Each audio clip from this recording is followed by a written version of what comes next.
Hi friends, చాలామందికి night మిగిలిన చపాతీలు మార్నింగ్ తినాలంటే కష్టంగా అనిపిస్తుంది కదా.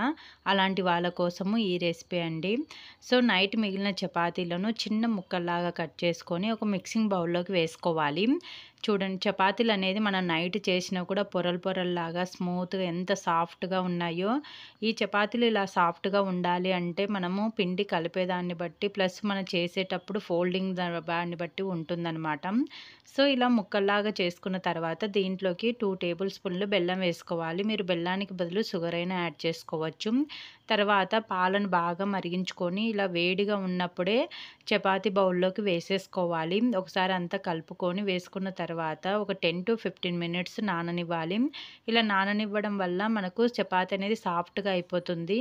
ఇలా చేత్తో స్మాష్ చేసుకొనైనా తినేసేయచ్చు. స్పూన్తో చపాతీ నోటికి తగిలే విధంగా కూడా తినొచ్చు. చాలా బాగుంటుంది. తప్పకుండా ట్రై చేయండి.